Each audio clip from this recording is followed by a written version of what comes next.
Welcome to Combat Chatter, a Star Wars The Old Republic podcast, brought to you by RepublicTrooper.com. Combat Chatter covers the latest hot topics and breaking news surrounding Star Wars The Old Republic, BioWare, and the greater Tor community.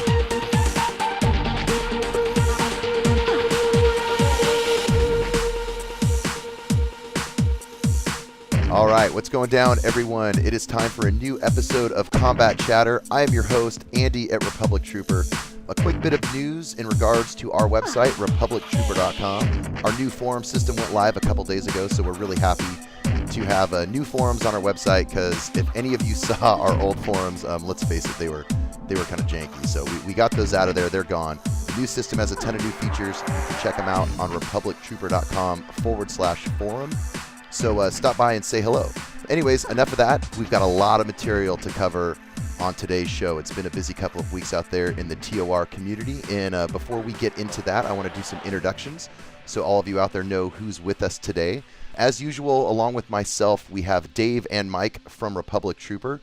And we also have some special guests. Lord Hammer and Vertec from the Tor Syndicate are here with us tonight. So what's up, everyone? Hey, how you guys doing? Thanks for having us on. Great to have you guys. Yeah, everybody's here. So I think there's, 5 of us tonight. Barcelona might join us later. We'll see how that goes. He couldn't make it right now, so we're trying to get him in. But yeah, Lord Hammer and Vertec were both gracious enough to hang out with us today and join Combat Chatter. We're pretty excited to have you guys on. So first, thanks for being on the show. And second, let's get right into it. Why don't you guys tell us a little bit more about yourself and also what you guys have going on over at TorSyndicate.com. Okay, sure. So basically the Tor Syndicate, we've been around for a little bit over a year, and essentially what the site is it's a really kind of like the Seinfeld of the SW Tor fan site community. It's a fan site about nothing in terms of like what it is or content that we're really creating or trying to do. Really what it focuses is on the fan site, the community, the individual members, podcasters, guilds, and really kind of just promoting the Star Wars The Old Republic message in terms of getting the message out there. Also enforcing no breakage of the NDA. So anytime we have our podcast, anytime we go out to conventions, the big thing that we're trying to do is capture the message for the community. So if we see other fans out there or other fan sites out there or podcasters or guilds, we try to jump right up on them and, like, hey, who are you? Where are you from? Tell us about you. Tell us about yourself, rather. So that way, any of the folks that are out there can kind of essentially get the message. So we're really kind of myopically focused on the community.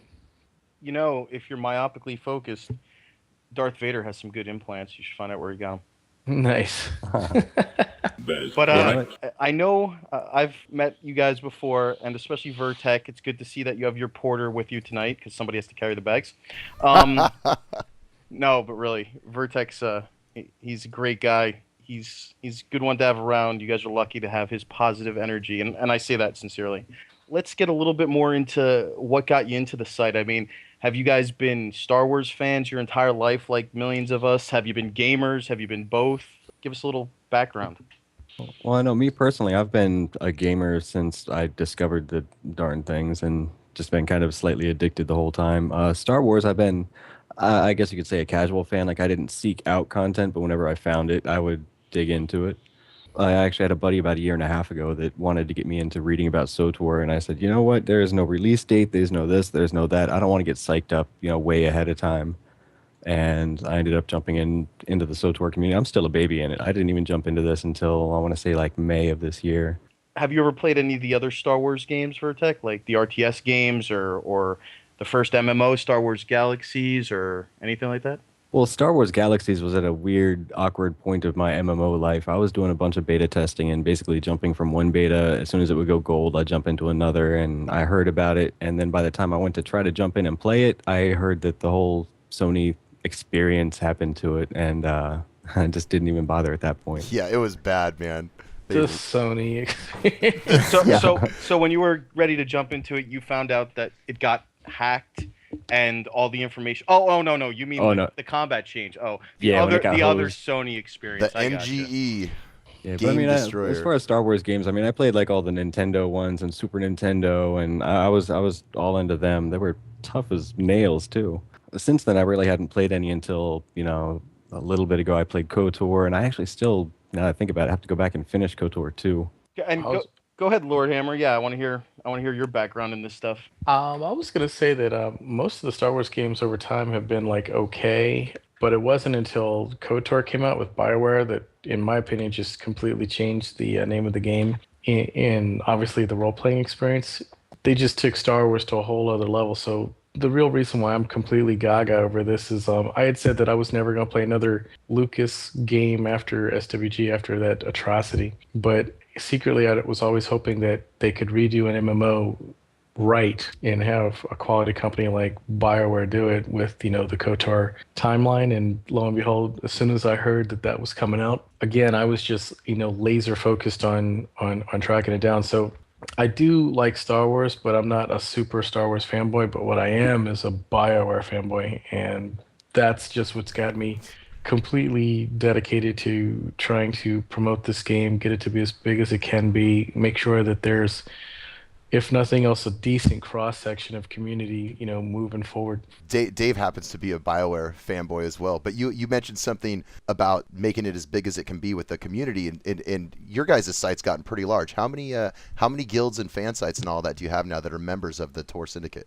Well, yeah, last count it was about 190, but I think we may be losing one or two here soon because of NDA violations that they just don't really want to take down. Won't talk about names, but they know who they are. But we actually have right now in my box, I have like 20 more I need to look over. Maybe not 20, exaggeration, like 14 over the next day or two I got to look over. Something I'm noticing, and you guys are the perfect example, or I should say the perfect focus for watching this whole phenomenon happen. No community has ever exploded like this. Now, I wonder if that's because of Star Wars by itself, which would be understandable, but even the WoW community didn't seem to explode this large in fan site creation, I should say, early on.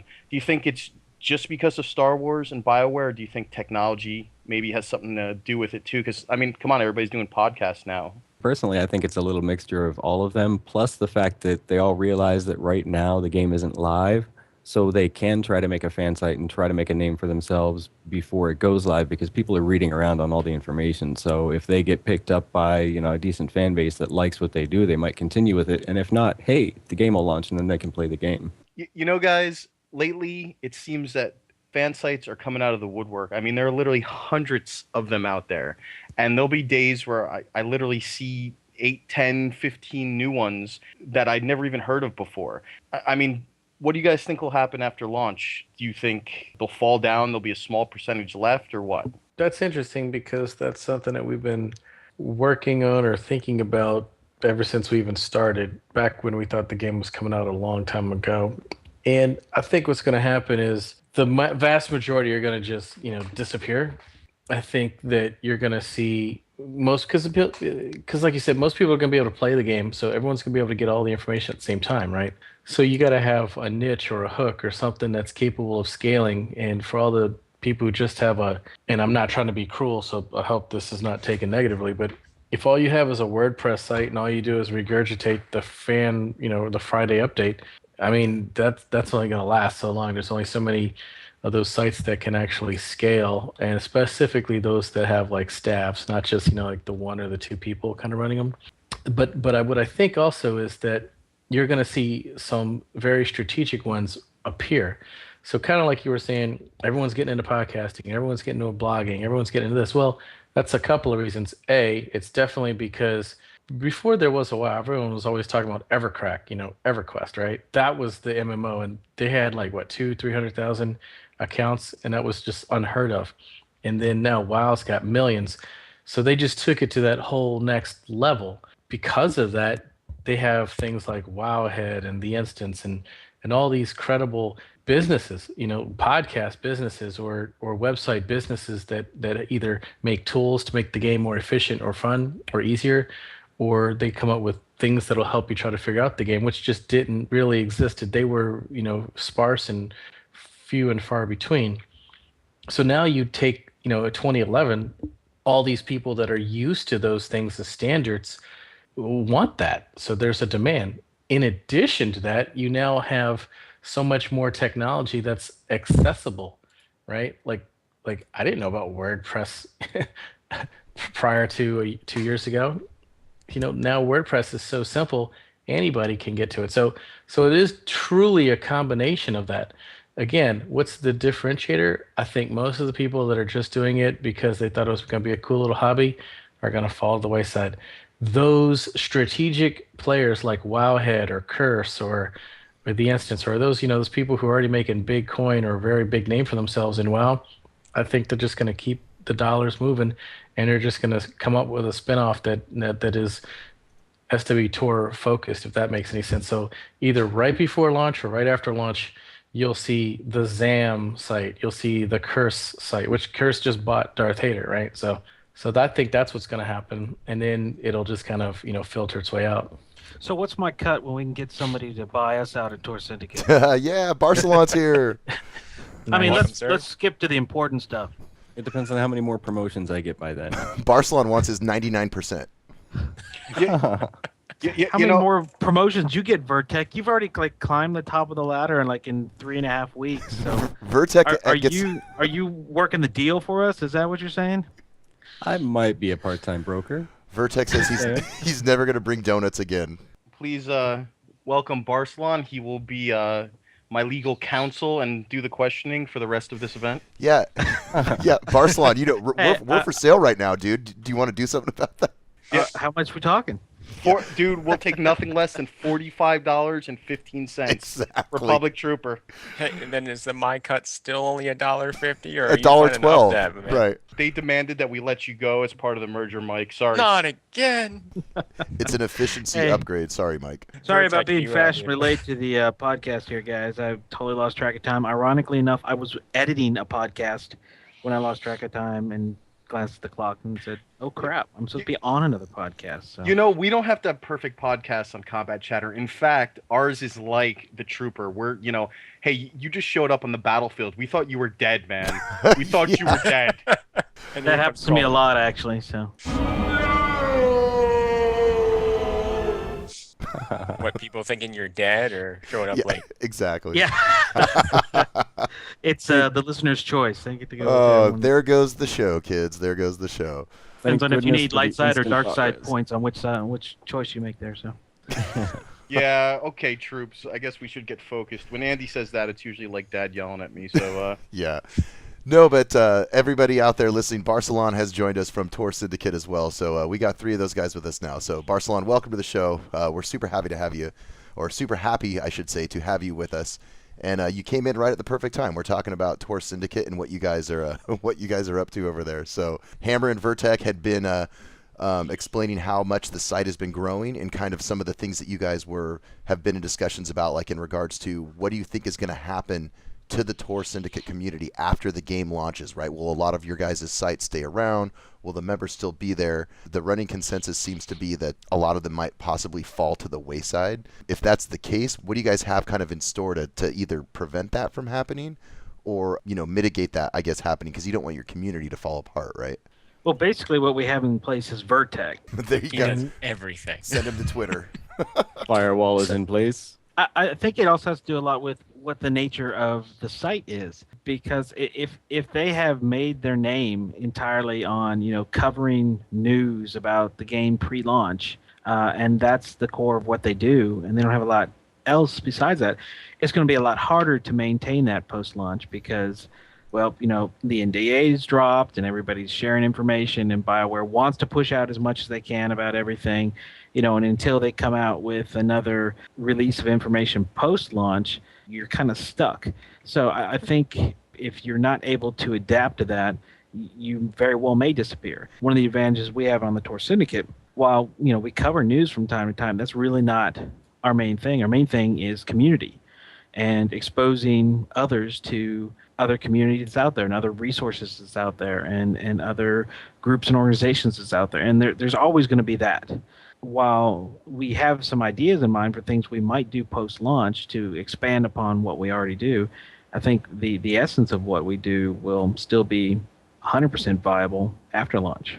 Oh, I was just going to say, I forget when I had said it before, but I still stand by the statement that if anything, I think the Tor Syndicate will get stronger because after the game launches, the sites that are still around are going to know that that's one place they can go and drop a quick blog and new people will realize that Tor Syndicate's a one-stop shop. You stop by and you check out other fan sites. Like you just look at who's alive, what they're doing, because we're a fan site of fan sites, really. That's a good way yeah. to put it. I like That's that. so meta. Yeah, exactly. By what Barislan said, you guys are the social networking kind of. I'm thinking if we want to go trooper themed, you could create, helmet book, which would be like, Facebook, but for troopers. That's so clever. I'm registering that now. Helmet book. I'll tell you what, I'll sell it to you for $45.38. Dave, my mind immediately went to porn site, dude. I'm sorry. Purple helmet book. Oh my god. Purple helmet book. Thank you. Podcast. All right, Thank you. guys. We just brought our first lawsuit against us as a whole. Okay, anyway. Yeah. Well, no. We know. Hey man, you got to cut your teeth on something. Yeah. It's, Oh wait, that was the wrong metaphor to use. yeah. Exactly. Oh, Well, no. My shield and magic helmet. Oh, jeez. one last thing I want to bring in here, if I may, Andy. Yeah. Go for it. This is actually kind of a neat podcast for me because I listen to the Tor Syndicate just about every time, like immediately when it comes out. Just about every time. Which Just one about every time. you ignore? Actually, in all seriousness, Mike came to us from the podcast you guys invited us to. So yeah, he really does. No, Listen to that's you guys. Right. That's exactly what I was gonna say. Every like, other. It's every other that he listens to. every other. I don't listen to the odd numbers. I think that's Well, hey, we were 35. I was just going I to say, guess that isn't that just funny? Oh, But okay. no, in all seriousness, yeah, it was because of the Tor Syndicate podcast that I found Republic Trooper, and now I'm here. So it's pretty cool to see all you guys after listening to you for so long.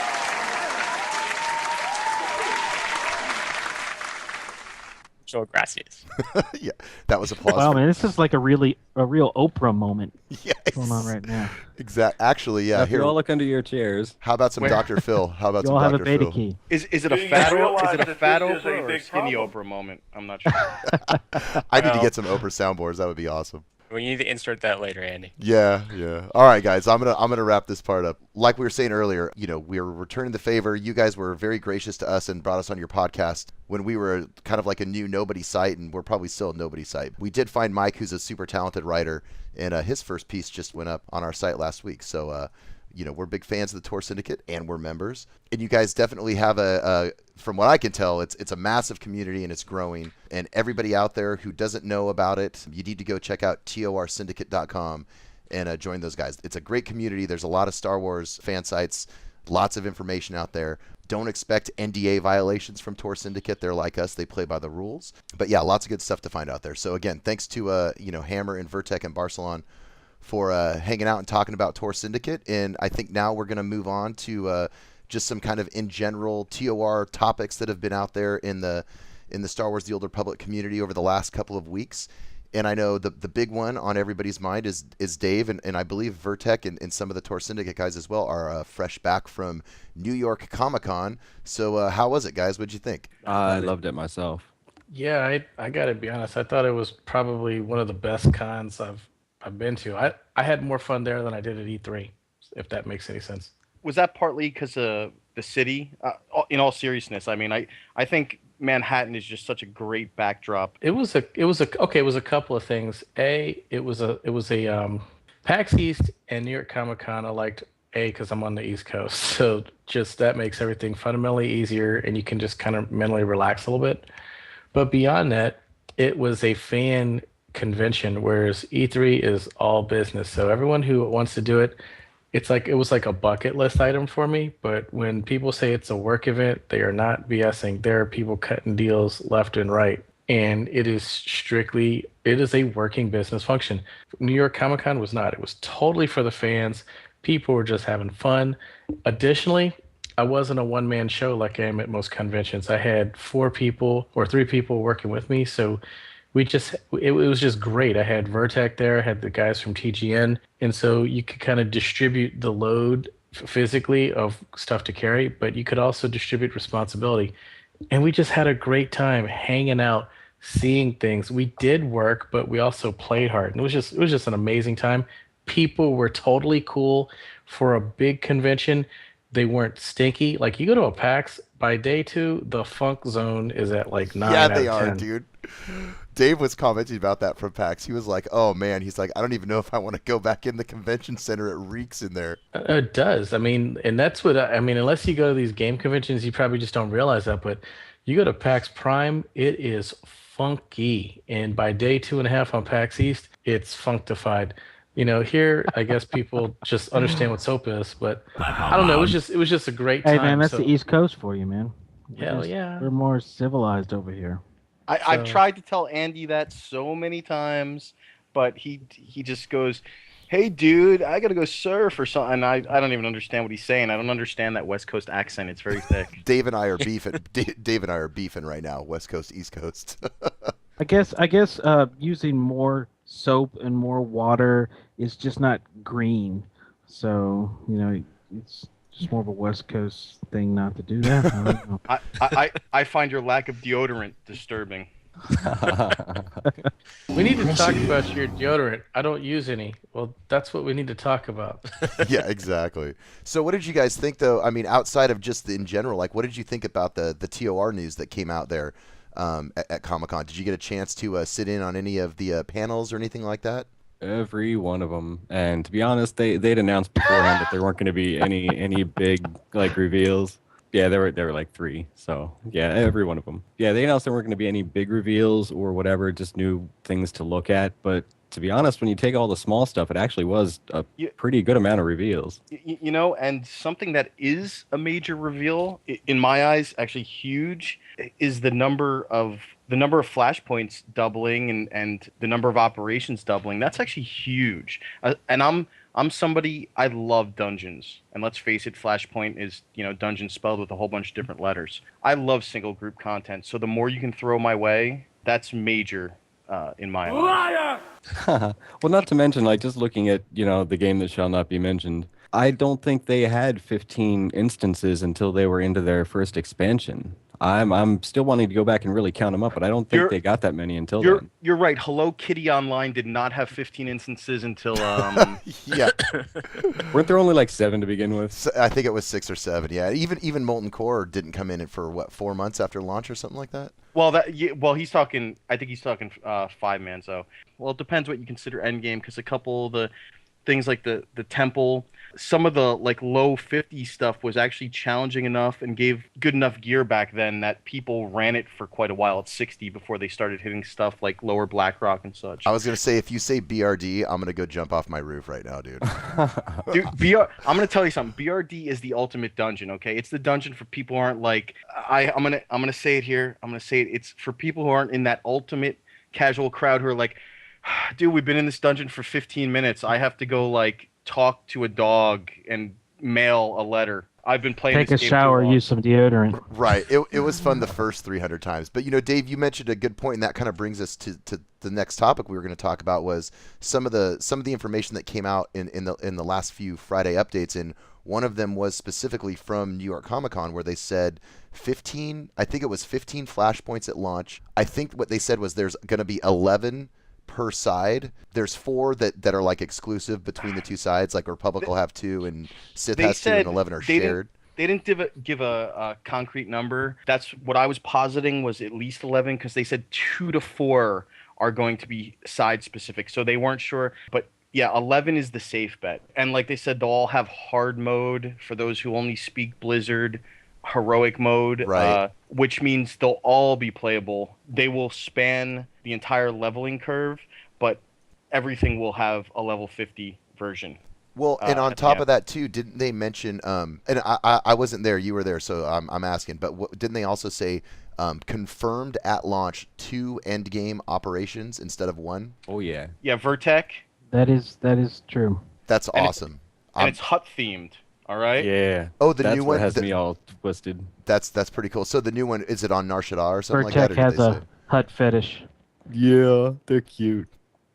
No, Wow. but I no, don't even. seriously though, with them being like the third power, blah blah, like Daniel Erickson went over, like that really can change kind of the lore from level 1 to 50, depending on how that operation pans out in the end. Because right now all we have is a picture and the phrase like yes, Huts are involved, and that's it. So they didn't actually. They just said that they didn't really give you guys like a sneak peek, or they didn't show somebody playing it or anything like that. They showed concept art. It's really it was a big tease. They didn't go, hey, and we've had this under wraps, and here's the architectural plans, and it wasn't very in depth. It was just like there's going to be a hut themed operation, so look out.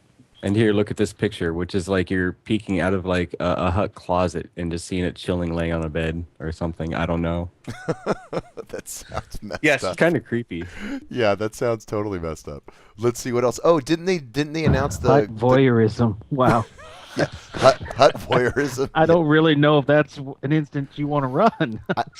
Dave, I Well, think no, we should run is the good word for it. I think know we what, should guys? just start a It's new kind of website. like the Star Wars holiday special. Once you see it, you can't unsee it. So, If you guys Just keep be talking careful. about this stuff, okay, you're gonna start getting me really hot. I mean, move on, Andy. Really hut and bothered. He's Yeah. been waiting for 5 minutes to Oh. tell that joke. Exactly. I wish I had a badum. Anyways, hey, didn't they also announce the global launch date? Was that at Comic-Con too, or was that after? Yes, Yeah. that was there. So that's actually pretty cool because Europe, the retailers in Europe, for those who don't know, they always get game releases on Thursdays. For some reason, it has to do with vendors and shipping, and North America is always Tuesdays. And I guess BioWare pulled some strings, and the game is going to have a worldwide launch on the same day. That's pretty awesome. I know a lot of people in Europe were pretty stoked about that. That's right, guys. Listen to Andy. BioWare can pull strings with the entire continent of Europe. Okay, remember that. Yeah, they pulled him aside and had a chat. Did anyone else find it a little weird that the release date for North America happened in Europe and the release date for Europe happened in America? Oh, Dave? that's Didn't you messed talk up, to man. Didn't you talk to somebody about that? So, do you guys remember? Did anyone see the video from Eurogamer when they announced the release date and everyone was kind of like, "Ooh, yay, that's really great." Dave, didn't you talk to somebody? Because we were talking offline, and I was like, "You can tell from the video they were not prepared to announce it that day, and it got rushed in." Didn't somebody confirm that, dude? Yeah, Stephen Reed. He said himself. They did a whole at one of the panels. They did a whole part, and Stephen did the whole part like, hey, my countrymen aren't known for their fervor, and there was a bunch of golf claps. He mentioned that they were originally going to announce it at New York Comic-Con, which is what our guess was, and I'm not saying we're brilliant. I mean, it was the guess of many, many people. But for all of those who did think that New York Comic-Con was going to be the announcement previously, you were correct. So they changed their choice of announcement date. When we were talking about this too, like if anyone saw a few months ago, if they saw the highlights from the San Diego Comic-Con convention, and granted, San Diego Comic-Con I think is much larger because that's like the original one. The Star Wars, the Old Republic panel there, I think there was like 5,000 people in the room. It was when they announced pre-orders, and it was like huge fanfare. And Dave and I were talking, and we were like, look, New York Comic-Con is going to be when they're going to announce the launch date. They're going to do this like huge mess of things. And then they did it at Eurogamer, and it was like, like 50 people in the room, and it was like golf clap. So I thought that was pretty funny that Stephen Reed, when they were just chit chatting, he's like, "Oh yeah, we're gonna pretend that didn't happen, and we're gonna do it again here in New York." Let's have a redo. Mulligan. Yeah, but in all seriousness, I think it's awesome that they did what they had to do. I don't remember who it was. I think it was Georg Zoller had mentioned, like, look, we're not trying to slight Europe. Things come out on Tuesdays in the US and they come out on Thursdays in Europe. That's how the market works. So they went and they did what they had to do to release the game outside the system for the Europeans, and that's awesome. So if the game releases at a set time on the same day, does that mean Europe gets the game like 8 to 12 hours before the US? That's a good point, dude. I didn't think about that, but probably, right? Like, let's say it's whatever it's supposed to be, like midnight West Coast time. That means they're going to get it, 8 hours or 10 hours ahead of us in London? I was going to say, and everywhere, thousands of gamers who want to be first to level 50 are crying out in terror. But Barislan, that's okay because the European collector's editions come with Jar Jar Binks statues instead of Malgus, so it's fair. Oh, yeah, there you go. I can't believe you said that name, dude. How dare you? Yeah, unless they pick like a standard one single time, like you were saying, like a West Coast U.S. midnight or something. That way everybody starts at the same time. But then Europe's going to be starting at like 8, 9 o'clock in the morning. They'll be fully rested and ready to go. You know, as long as Right. We'll all be tired and hungover or whatever. as long as no one tries to pull the hey, we were first starting at the exact same time junk, removing all that. I don't mind if the Europeans get a few hours ahead of us. Truthfully, if they want to be the ones that find all the bugs and spend 8 hours and they go, hey, look, we found out what was wrong with the networking code. Send this over to the US. You know, while the Europeans crashed for the first 8 hours and it fixes us, hey, I'm fine with that. Yeah, my view on it is, you know what? I plan on playing this for years. A couple hours, heck, a couple days or a week wouldn't really bother me too much. I mean, yeah, I want to get in there and start playing, but being nitpicky is being nitpicky. Well, honestly, and I mean, I know for all of us, I'm assuming we've all already pre-ordered the game, but I just, so we're going to be in early access probably anyway, probably like, 3 to 5 days ahead. But I just think that it's cool that they actually did that for Europe. We were talking with one of the guys on our forums on Republic Trooper, and they're in Australia, and I guess Oceanic is hosed. Like, they're not even releasing until next year in Oceanic. What they have to do is either buy the game from a European or a North American vendor, and they have to play on one of those servers. So they can still play the game, but they're never going to get a server in their own time zone. So, like, if they want to join a guild or raid or whatever, those guys are going to be up at like 3 in the morning when it's like 6 p.m., for all of us or whatever. So Europe got a big pat on the back in Australia, and the Oceanic guys are still kind of getting screwed over a little bit. Well, as far as that goes, I mean, they could still create like an Australian guild and, make Australian friends and kind of game around the times that they do. But the part that's going to stink is just latency issues. That's what's really gonna hurt there. Let's see, what else do I have on our list to talk about? Oh, yeah, something else that came up in the last couple of weeks was the Allies and Adversaries system entered Phase 2. Dave, you're probably more versed on this one. What exactly does Phase 2 bring for Allies and Adversaries? I know you wrote a piece about what you would like to see out of the Allies and Adversaries system. Fill me in a little bit. Give me a little info on it. Well, the Allies and Adversaries system, for those who don't know, Reader's Digest version, guild masters and officers can choose to ally or oppose up to 3 separate guilds. Okay, that's total. Okay, you don't get 3 of each. You get a total of 3. You can have 3 allies, you can have 3 adversaries, or any mix thereof. Currently, the only thing this is promising at this time is that they're going to do their utmost to place all of the allies and adversaries on the same server at launch. So how their pre-launch system works, where they're going to put everyone from a guild on the same server, and you're going to be guilded, when you log into the game, etc. That's all it promises now. I would bet donuts, and I'm not talking about like 3-day-old donuts. I'm talking about like fresh Krispy Kremes. Vertex fresh donuts. Yeah, fresh. The light is on. No, but seriously, yeah, I'd bet that they're going to run with this system and do some cool stuff. And I threw out some of the ideas in one of my recent pieces of some things that I'd like to see.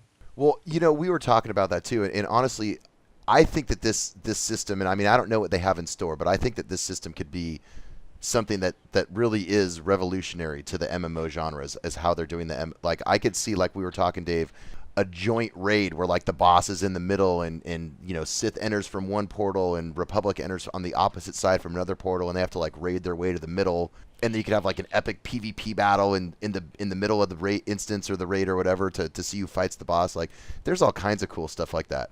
Mike, I think it was you that might have mentioned even on the last podcast, was the auto flagging system for people who might be in a safe zone, but if they're an adversary of your guild, they're like by default always PvPable wherever they are in the game. I think stuff like that is pretty cool. I'm curious to see what they do at launch. Yeah, and I think even if that's not in at launch, that after a while they might see how the community kind of works together on PvP servers and the kind of things that they would like to see. And once they have that demographic, they might add more functionality in for things like that. I just like to see more information on guilds, period.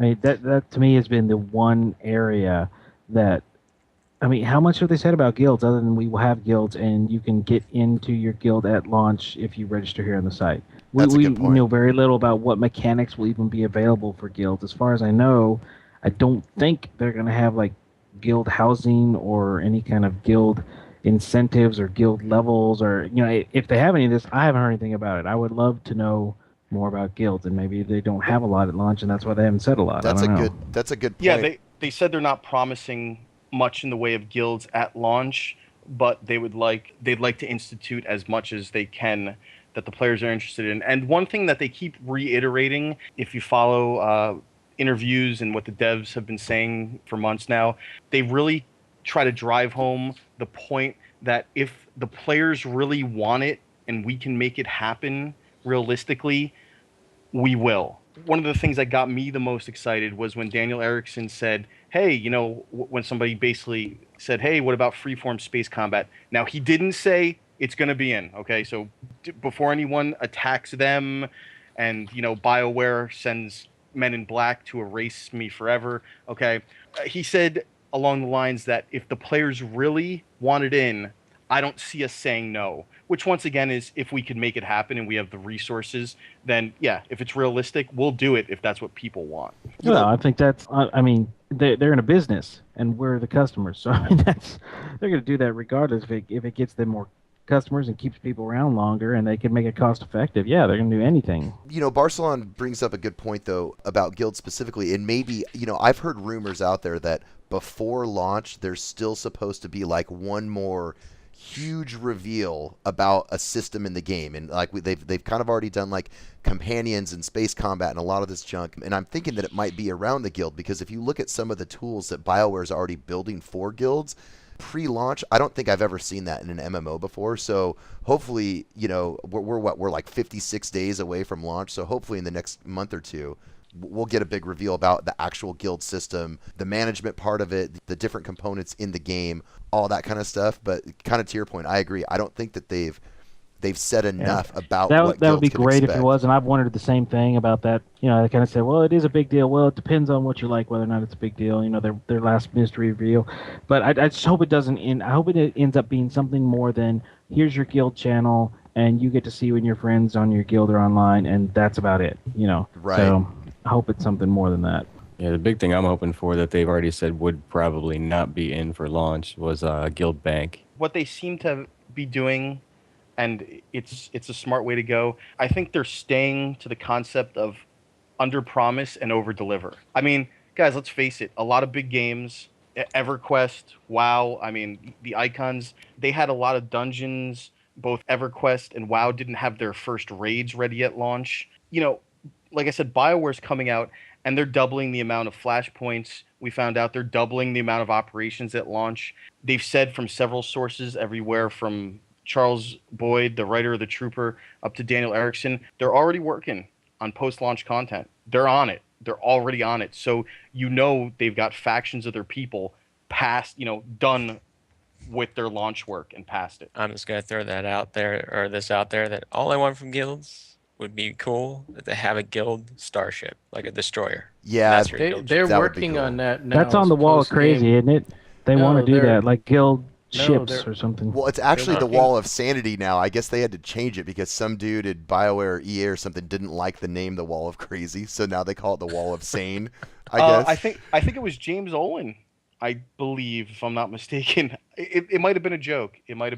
But That's funny. somebody said that. James Olin told me at E3 that they're working on it, and it's actually in the video interview that I got with them. So they are working on it. It's a post-launch construct to have guild capital ships. That is awesome. Dude, I hope that you will be able to take them in PvP at some point. That would be freaking rad. Mike, you only get guild lowercase ships, all right? That's all you deserve. You and Vertec, lowercase Oh. ships only. Oh, Whoa, whoa, whoa. Oh, wait, where's that sound? Here it is. That's all right, Vertec.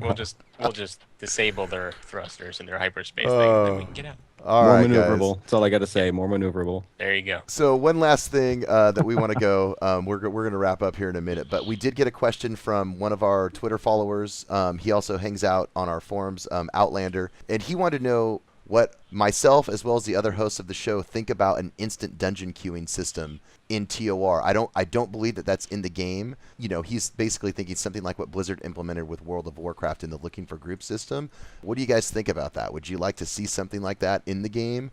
Or do you want to make it where, you still have to travel and you have to wait to group up and use general chat or go with friends or all that kind of stuff? If there were a picket line against it, I would probably cheer the picket line. To be honest, I really am not a fan of the whole dungeon finder thing where you just click a button and it puts you together a team. I mean, for multiple reasons. I mean, I was actually in WoW before and then after it, and you saw within a matter of months the community factor and the epic feel of going to those instances went downhill quick. I tend to Like agree. it was, oh, sorry, I was going to say, it went from like you would put forth an effort and you would gather a team of 5 people that were all about running like 4 or 5 instances, and you'd only end up running 3 by the time your time was up and people had to leave, but it still felt really epic. And then you go to the dungeon finder where you sit there and you just click a button, you go through, and you click a button and you go through, and you can hit up 10 in the same amount of time, and everyone's all go, go, go, go, go, go, go, go, go, and that's it. That's all there is to it. Yeah, that was kind of my thing. Is I'm a little bit of, I guess, of an MMO purist in that sense. Is I just think that the whole point about like being a persistent world, like everything about it, being in the world, traveling, it's like, hey, I can't just make myself freaking magically appear, on another planet and meet my buddies and then go run an instance, right? It's like I have to go wait for the shuttle or fly through space or in Warcraft, like, ride the taxi or ride the dragon or whatever it is to get there. When it's like instant like that, it just doesn't feel like that would actually be a part of that world if you were in it, I guess. That's probably my biggest beef with it. What it does to the community, like you said, that was a huge downside. I completely agree. It completely changed people, how they ran instances. I'm kind of with you too there, Andy, also, because it also takes a focus away from your guild. If you're in a guild, one of the reasons you're in a guild is to do those types of things. The more you do the instant dungeon finder, the less important, I don't want to say the less important your guild becomes, but it seems to lessen its impact a little bit and the need to find those people to do those things with. And I think dungeons as a whole have been dumbed down. Now, let me say straight out, I have no problem with dungeons, dungeons being done 30, 45 minutes sometimes, okay? My problem is that they've all gone in that direction. Andy, I know you screamed about BRD. I think a game needs dungeons all across the board, and this is what I mean. Some nights you come home from work on a Wednesday and you want to run one dungeon and you do a certain type. Then there's times where, you want to get online with some of your best friends and your brother on Friday night and you want to hit up an epic dungeon that takes 2.5 or 3 hours. You used to be able to do that in other games or in WoW in the early days and stuff. And that's kind of being phased out of MMOs, and I think that's a damn shame. Yeah, that's a good point. BRD, when I played WoW, dude, we loved BRD. It was like as soon as we were like 45 or 48 or whenever we could get in there, we would be in there. And I mean, I spent hours, probably hundreds of hours in BRD. My thing was, though, is the instance as a whole, I mean, it was like a 9-hour instance. It was too much. But you know what the thing was? That was back in the day where you didn't even have to finish it to get tokens or badges. That's what I tried to tell people. There were so many bosses in BRD. BRD was a dwarven city. You could go in and not clear. You don't have to clear everything to win, but if you wanted to play for a couple hours and you killed half the bosses, you didn't fail. I mean, you literally succeeded in as much as you did. I just want to add this in there too. Talking about, you say it's going away. I play Rifts, and they've actually added something in called Chronicles, where it's like a 2-man raid almost. You could bring more, but my fiance and I just, whenever we're really bored, we want to do something quick, we just group up, head into one of those Chronicles, and run through a dungeon-like story. And you're done in and out in under an hour, and it's actually a pretty good experience. And I'm actually hoping that Tor has something sort of similar. DC Universe Online has that too. They have the duoing instances for just 2 people, and they are cool. What I'm saying is, I'm saying that I want content of all sizes. I want to be able to spend 30 minutes or 3 hours, depending on what mood I'm in. I want to be able to do it with 2 people or 20 people, depending on where I'm at. I don't want variety to go away. That's what I'm saying. No, I'm with you there too, and I'm hoping that Flashpoints provide that. Just from what I've seen, it looks like it's going to be an interesting time that way, but I guess we'll have to wait until launch to find out. Yeah, well, and that's a good point. So we just found out, there's going to be some new flashpoints and new operations in at launch. I believe it's like double the number of each. I think there was like 7 or 8. Now there's going to be 15 and 2. But yeah, we'll learn about that here in the coming months. But guys, I can hear some music in the background, so that's kind of our cue to wrap it up. That means we are out of time. Tor Syndicate, Hammer, Barcelon, Vertec, any final thoughts here before we wrap the show? I just want to thank you guys for inviting us on. I'm glad to see you guys are into the podcast thing and wish you guys continued success. Yep, you guys got some great energy here and some amazing show notes. I don't think I've seen show notes as nice and as detailed as yours in a long time. Don't get any ideas. Yeah. Yeah, exactly. Awesome. Well, no, we're totally happy I'm to a have you fan guys of show on the notes, show. Hammer not as much, but I- we find somewhere in the middle. Actually, you guys were some of our first real contacts in the tour community, and I mean, whether this goes on the podcast or not, that's up to Andy. But I'd like to continue a relationship with you guys just because you're awesome. Even if we jump onto another server occasionally and play, incognito on alts every now and then. Okay. Oh, no, seriously, though, yeah, it's been great having you guys on the show. We really appreciate you taking the time to hang out with us tonight. For everybody out there, if you don't know about it, go check out Tour Syndicate. It's a kick-ass community. These guys make all the magic happen. To Dave and Mike, thanks for hanging out with us tonight on Combat Chatter. Vertec, Barcelon, Lord Hammer from Tour Syndicate. We totally appreciate you guys taking the time to be with us tonight. Everybody out there on the tubes that's given us a listen, we appreciate you as well. So until next time, you have been listening to Combat Chatter. I am your host, Andy at Republic Trooper. We are out of here. Peace.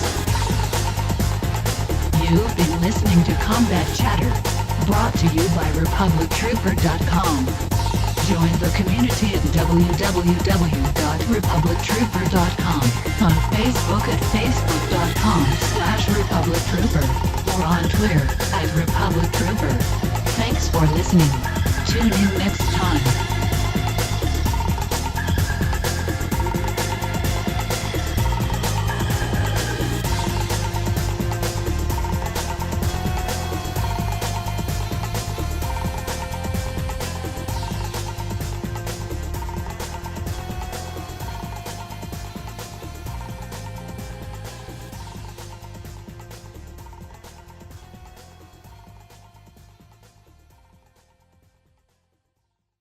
I guess we'll have a pregnant pause there that we'll take out. Yeah, dude. I was like, was that a question?